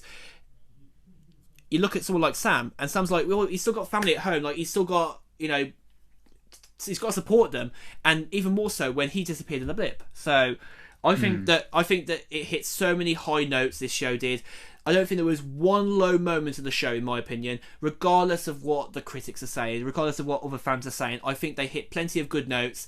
They hit a good point with Bucky. They hit a great point where Isaiah Bradley finally got his legacy respected for what he did, and he could die a happy man now. He could, if he wanted to. You know, his life is probably fulfilled at this point now, knowing that he's been respected. But like, obviously, we don't know where that's going next. Whether there'll be another little mini series or not, like as Owen said.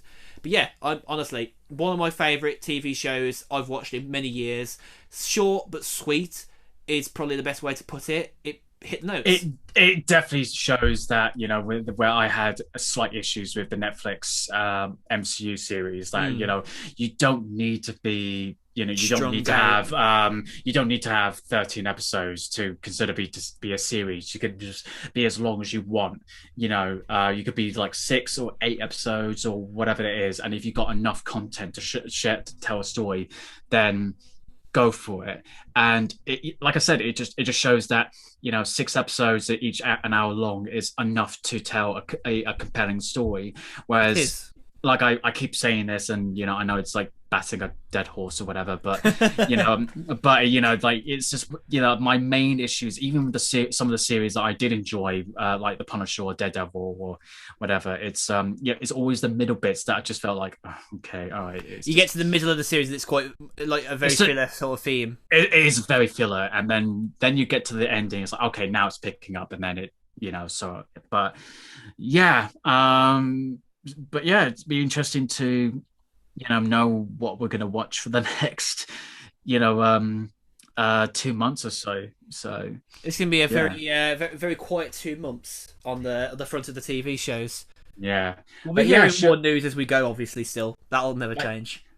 But yeah, shall we quickly talk about the Apple event? So we're going to touch on the Apple event, and then you're going to tell us about the Oscars, of course, and we'll then close the episode for the well, I was going to say for the evening, because we're recording this in the evening. It was quite a good Apple event actually this year. The first one. So was it as you expected, or? Yeah. A lot of it was leaked. A lot of it was speculated as well. Right.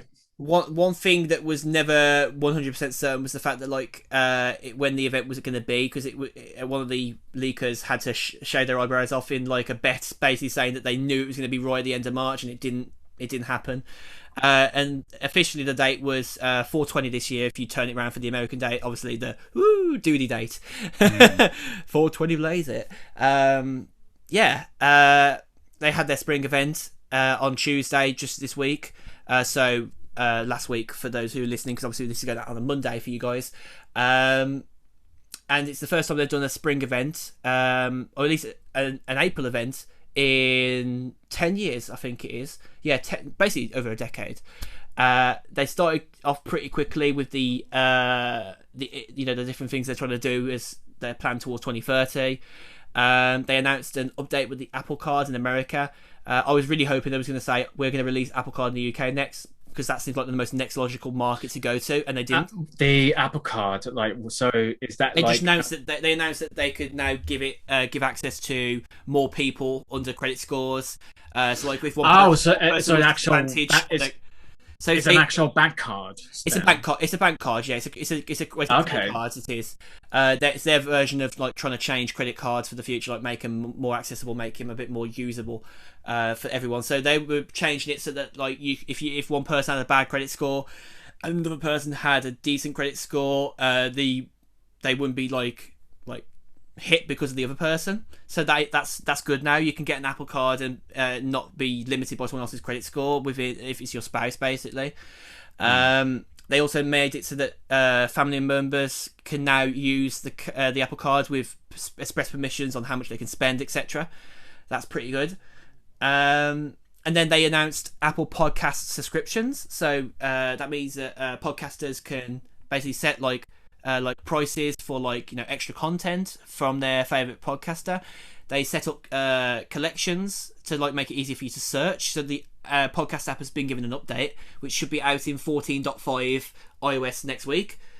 which will bring the controversial tracking notification, whether you want to be tracked. So Facebook won't be pleased about that still. And also, actually, to mention, that will be when you can do the confirm to unlock, to basically get around the Face ID problem with the masks at the minute, where you'll be able to use your Apple Watch to unlock your phone. Brilliant idea. I don't know why it didn't happen sooner. That didn't. They also then announced AirTags, which have been speculated for a while. The Tile competitor. It basically uses Bluetooth low energy and ultra wideband. So if you have one of the new iPhone 11s or 12s, you'll be able to use the ultra wideband in that, the U1 chip, to basically like go directly, like with a sort of graphical on-screen display, to get directly to your AirTag. Or if you've not got one of them, or if you've got that still, you can play a sound audibly.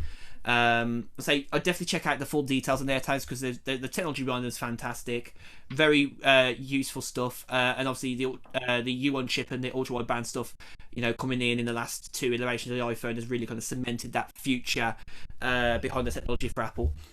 We got an update on the iPhone 12, like a mid-cycle update of it in purple. Looks pretty nice. It's just the 12 and the 12 mini. It's sort of like a lavender sort of purple. Yeah, which is quite nice. It gives it sort of like a lavender, Parma violet, like amethyst sort of color, like kind of blend. It's pretty. And actually, something funny. Actually, if you put the case that they've also sold, the purple case, on a red iPhone, you get like that sort of purple and red sort of accents, and it looks pretty cool. Okay. MKBHD showed it off, and it looked pretty sick. They then obviously announced the new iMac, which for those who aren't big on loads of colour, you might want to skip this one. It's only 24 inches, so it's an update for the 21.5 inch iMac. So no 27 or 32 inch iMac yet. The bezels are white, not black. People are very split on that. A lot of people prefer black bezel on their computer. White bezels don't seem to be a hit with many people, but I know some people who do like a white bezel, even on their iPhone. I know Apple don't do white bezels on their iPhone no more. And they obviously have cut back on a lot of the ports. There's only 2 on the standard iMac, and then on the ones above it you get 5 USB-C ports, and 2 of them are Thunderbolt. So the 2 on the original are just obviously Thunderbolt enabled immediately. And then on any model above the standard model, you get access to the Ethernet adapter on the power adapter, which is weird. You don't get Ethernet at all if you buy the standard 11.99 model, basically. That's pounds or dollars. We've got the iPad Pro picking up the M1 chip. That definitely brings a lot of the sort of management of their silicon on a chip stuff going on right now into the same process line. So they now haven't got the A series to worry about, apart from just the iPhone now. That seems pretty cool to me, because I've been thinking about an iPad Pro, and then obviously there was always talks about going to be a new version of it. So the fact they're going to be bringing a new one out with the M1 chip, that's already a plus for me. So it was quite interesting, actually. They did like a sort of sketch where there was like, what would someone do if they stole an iPad, an M1 chip or something like that? And they did like this sort of like Mission Impossible sort of thing, where someone gets into Apple and basically steals a chip out of the Mac and takes it and puts it in the iPad. And then they pull their face off, and it's Tim Cook underneath. And he's just picking up the iPad, and he's like, oh yeah, he's liking it. It was a good way to reveal it. It was quite funny. Like they basically captured it as like, what would people do with the M1 if they could get their hands on it? I think it was very clever. The only downside is, and I think a lot of people are kind of seeing this already, is that now the standard 11-inch now doesn't seem as pro as the 12.9 inch is going to be, because the 12.9 inch is going to have mini LED display, or as they call it, the Retina display XDR. So it's apparently supposed to be rivaling the Pro XDR display. That obviously was released alongside the Mac Pro 2 years ago. So I don't know. It's going to be quite interesting with that to see what they're going to do with that. But like, it's got a lot of processing power, So I think that people who buy the standard 11-inch will be fine. They don't probably see. a big difference in how much they lose. Like, I think the screen is still fantastic. I mean, I use a 2018 iPad Pro, and I absolutely adore it. It's perfect. It does everything they want it to do. No a new Apple Pencil announced. No new Give it time. AirPods announced either. We're probably going to expect them probably closer to WWDC. I think there's been speculation there might be a May event as well coming up soon. So maybe they're doing a succession of events before they get to June, when we get the WWDC event in the first or second week. I think it is. I think it's around the 7th of June. I think this year. It's gonna be exciting, honestly. I mean, they've announced another Apple TV. Nothing too major about that. Like, it does HDR stuff now. It's like really a lot more powerful. You can use your iPhone to color back to like sort the color balance out for like content. It is one of the first, I guess, TV boxes that supports the Dolby, like HDR, like plus stuff. Yeah. That your iPhone can record. The 8-bit color stuff. It can do all that. Is it 8-bit or 10-bit? 10-bit color. Sorry, 10-bit color. That's 10-bit. Yeah. So yeah, you'll be able to view that with an Apple TV 4K, the new one, if you have a TV that's compatible with that as well, which is nice. Don't get me wrong. I think Apple's definitely making moves there, but like, it's still like a nearly £200 box. So yeah, you probably don't need that. You can look at alternatives for cheaper than that. I think Apple are definitely miffing off people that price. But yeah, that's pretty much it for Apple event. I mean, like, if you want to go and see the full list of stuff that was released, you can go to apple.com obviously and check out the real, like, on a breakdown of everything. But yeah, expect iOS 14.5 next week. Pre-orders went live, I think, on Friday for the new iMac and the iPads, and they'll be released to people in May, the second week of May. That's cool. Yeah. I mean, I was kind of looking at the iMac, and then I realized it was just a 24-inch, and I got a 27-inch, like 2017. So if you was even in the market to get a new one, you get the 32-inch, but you've got a new a new MacBook, so you're probably not. Well, I got a MacBook which runs fantastic, and I got an iPhone 12 Pro, and I got even the iMac is from 2017. It still runs like pretty quickly, and you got the AirPod Pros as well, so you're satisfied on those corners. I'm pretty much set. So yeah, I think it's just the only thing that caught my eye was the iPad, because it would be kind of neat to just kind of take with me if I want to edit photos or whatever it is. If I didn't want to take my MacBook with me, although it's been pretty useful. But yeah, it sounds cool. Yeah, I think. So yeah, let's move on to the final part of the episode, the Oscars. You was not sure about talking about it at the start, and more so at the end, because of not what's being featured, right? I wasn't sure, because normally I would have watched if it was like released normally in cinemas, I probably would have watched all of them by now, and because normally I would watch the majority of the films that would get nominated. But this year, obviously, because of the pandemic, it's been a bit more difficult than anything else, or if they have made it available to rent digitally, as we mentioned earlier, it's like £15 to rent, which I'm just not sure. I'm just a little bit hesitant about that. Whereas if I wait a little bit longer, then I can go see it in the cinemas and just pay £5 for it. So it's a bit of like a compromise. How much are you willing to spend on something that you really want to go see? But regardless of that, I have seen pretty much the majority of them, if not half of them already. So I can make at least an opinion on things. So what I'm going to do is I'm not going to go by each category. I'm going to go the main categories, which is like Best Picture, Director, Actor, Supporting Actor, Actress, Supporting Actress, and maybe Animated Film, because there's been a few that's interesting. It's just interesting to know which films have been nominated. So I think I'll start with Animated Film, if I can. Or I'll maybe include. Oh, okay, never mind.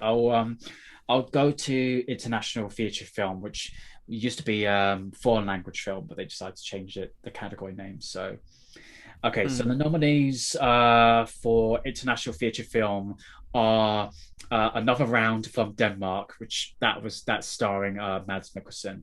And then there's Better Days from Hong Kong, Collective from Romania, The Man Who Sold His Skin from Tunisia, and Kvovedis Dia, which is from Bosnia and uh, Herzegovina.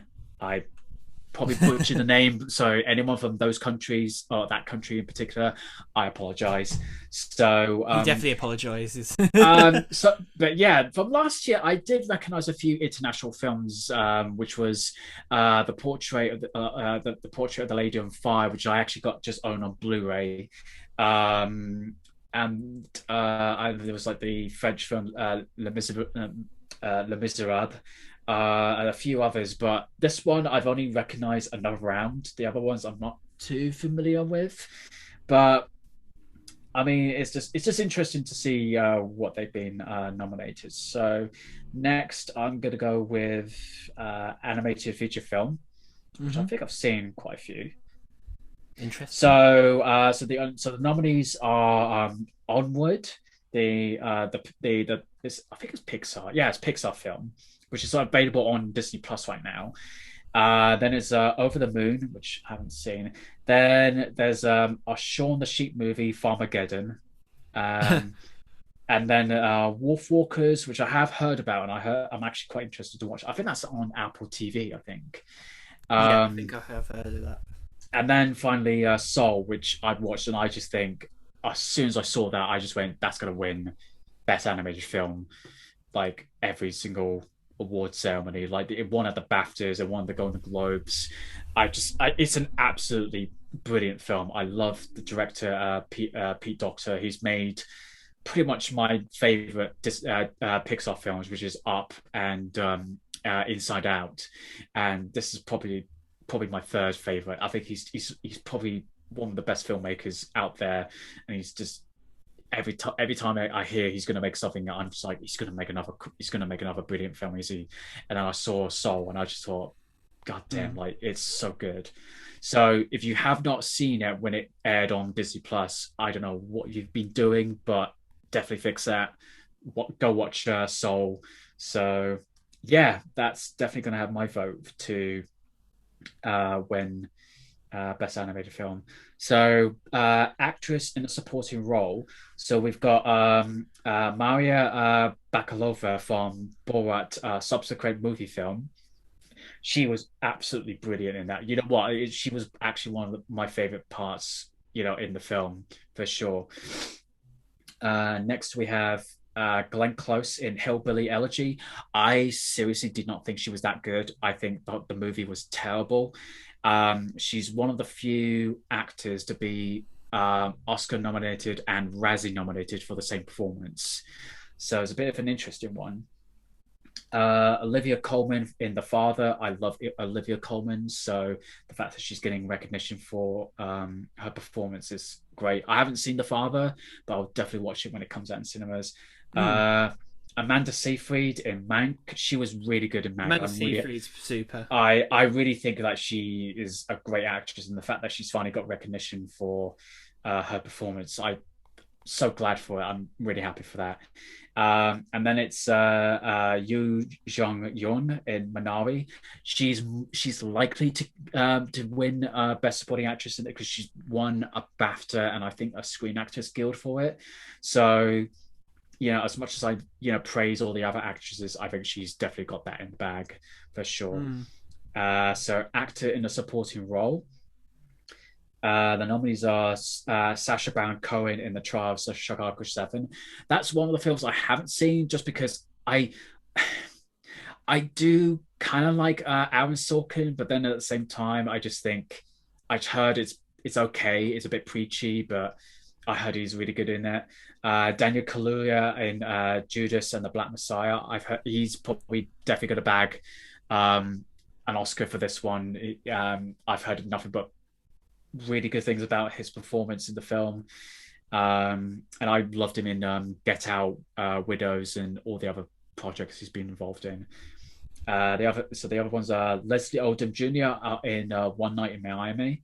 I was going to watch this on Amazon Prime, but for some reason, one way or the other, I got distracted or whatever. Yeah. Paul Ratchie in Sound of Metal. He's excellent in the film. So the interesting story about it is he plays as a deaf person, but he's actually not deaf. Ah. But he did grow up with deaf parents, so he's always been an advocate for sign language for like the deaf community and to sign language and everything. So it basically the role was meant for him. So and he just delivered such a phenomenal performance. Like I was so impressed with it. So and then finally, we got Lakeith Stanfield in Judas and the Black Messiah. I like Lakeith Stanfield ever since I watched him in the TV series Atlanta, which is on. You can find that series on. It was on BBC iPlayer, but now it's on Disney Plus on the Star section. So Mhm. definitely watch Atlanta. It's one of my favorite comedy series. But yeah, I'm glad he's got the nomination for the performance. But I think in this one, Daniel Kaluuya has got that in the bag for that. Um, then we're gonna go actress in a leading role.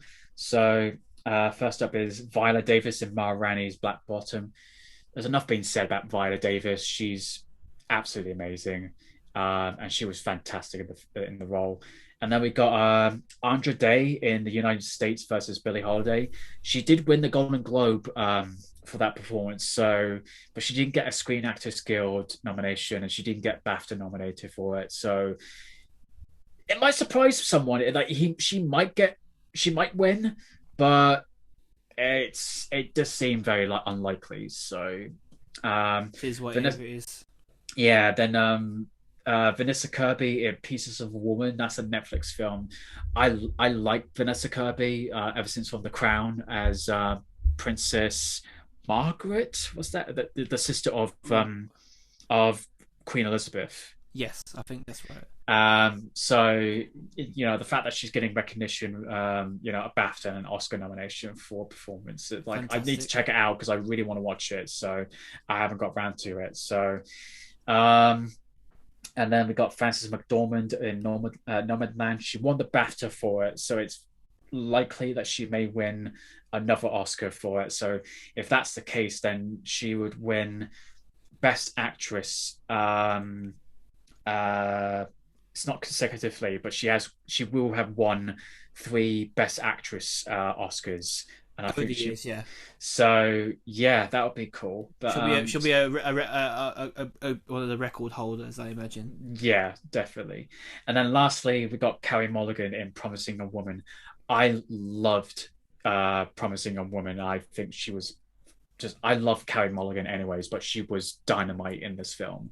So I would like for her. I wouldn't mind she win Best Actress, but I think it would go probably Frances McDormand, but they might surprise people. So, but yeah, I think that would be going to it. So then we got acting in a leading role. So we got Riz Ahmed in Sound of Metal. He was great. I love Riz Ahmed. I love his activism, his poetry, his music, his acting, and I loved him in Four Lions many years Mm. ago. Um, Four Lines is a very popular movie. yeah, I mean that was it was very satirical. Um, so oh, I think I've frozen, haven't I? Yeah, you're frozen on my end. I don't know what happened there. I can Oh still well. hear you though. But yeah, like apparently he learned to do sign language, and and then it just really shows that he was very committed to with the performance, and it was just great. So yeah, glad that he's got the recognition for it, and I'm back. For those who won't see it, but I'm back in video. So Hey, um, but yeah, next is Chadwick Boseman in Ma Rainey's Black Bottom. He's likely to win for this one. He won the Screen Actors Guild for it, but he lost out in the BAFTA from Anthony Hopkins in The Father. mm, But he was really fantastic in the film, so I probably think he would probably get a post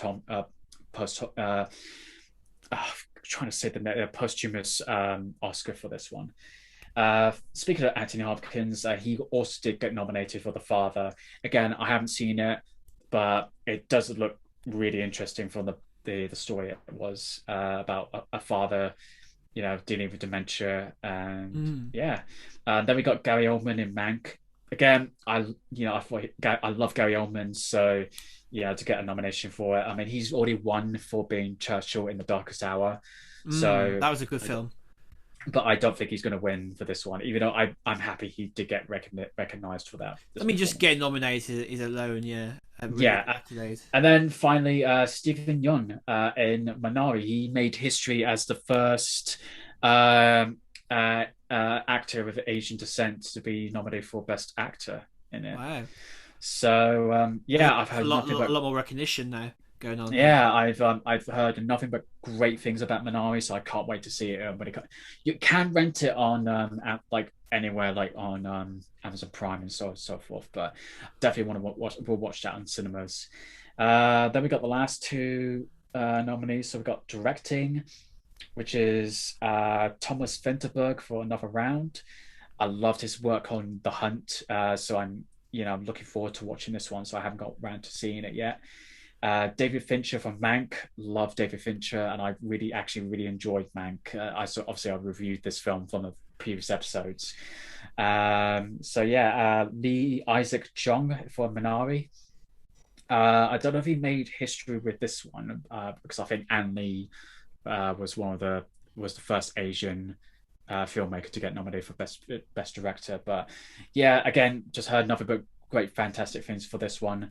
Then we got Chloe Zhao for Nomadland. Again, like we said earlier, she's been making her rounds on winning Best Director at the BAFTAs, Golden Globes, the Directors Guild. So it's very likely she will win Best Director, and then therefore she will be the second woman to win Best Director after Catherine Bigelow for The Hurt Locker back in 2009. Wow. So yeah, and then lastly, Edward Fennell, who for Promising a Woman. Again, love the film. It's available on Sky Cinema. So if you got Now TV or Sky Cinema, definitely watch it. It's so good. And then finally, we'll do Best Picture. So I think they just got 5 or 7, 8 films. Okay, so we got The Father, Judas and the Black Messiah, Mank, Minari, Nomadland, Promising Young Woman, Sound of Metal, and The Trial of the Chicago 7. My vote will be Nomadland just because, again, it's been winning, Best Picture at the BAFTAs, Golden Globes, It seems like Guild. it seems like it's It seems like it's a clear winner. Like yeah, yeah. I think so. I just think I'd be surprised if it goes to anything else. But yeah, obviously, I think the surprise from last year because people, me included, just assumed that 1917 had it in the bag because it won Best Picture and Best Director at the Golden Globes, BAFTAs, and so on and so forth. But it went to Parasite at the Oscars, which therefore made history as the first non-English film to win Best Picture. Which is brilliant, isn't it? It's great, but to my opinion, it should have gone to Roma, but it went to Greenberg. But I'm not going to comment it because I'll be here all night talking about that. Yeah, I've been watching the Oscars for the past 10 years now, so I'm going to keep up with that tradition. So unfortunately, it's going to start at 1 o'clock and it's going to probably last probably about 4 or 5 hours. So you're going to be up until the early morning today, then. Mm-hmm. And then I got a sort of appointment at 12 o'clock before I start work. So I'm hopefully I get enough sleep. But yeah, I'll say hopefully you get to bed after 4 or 5 in the morning. Oh god, yeah. I mean, I'm supposed to send off a pair of chinos that someone bought at Vinted, and I said I'll send it over on Friday or Saturday, and they went, "Yeah, no problem." I haven't done that yet. But yeah, no, I did tell them like I'll set it first thing like on tomorrow morning. So yeah. But I would say that concludes this week's episode number 21 of the What Topic podcast. Of course, again, we've been your hosts, Josh Deakin at Miss Josh Deakin. And your co-host, Owen Burkett, at owen.burkett. Yeah, and also before we go, we wanted to mention that we have started our own Ko-fi page now. So if you'd like to donate to us, to support what we do here as a podcast, give us the opportunity to record podcasts in person sometimes as well. Obviously train costs, like to go and meet each other in a city, like using a hotel room, like basically having a proper catch up and doing it in person. Maybe bringing out video episodes sooner rather than later, not just doing them online. I'd say we're also going to start posting information on there, like things behind the scenes about what we're planning for episodes, when we're going to do bigger episodes. So when you donate there, you get the opportunity to see a bit more information about us doing what we're doing. So you can obviously support us for that by going to co-fi.com/whattopicpodcast. So that's co-fi.com/whattopicpodcast. We'll leave a link in the show notes for you to go check it out. But yeah, any money you can donate to us, little or big, it's up to you. And we appreciate whatever you do. So thank you, of course, for your support. Either way, regardless. And until next time, we'll see you on the next episode. Take care. See you then. Take care, stay safe, and wear your damn mask. That's it. See you later, guys. Bye-bye. See you then.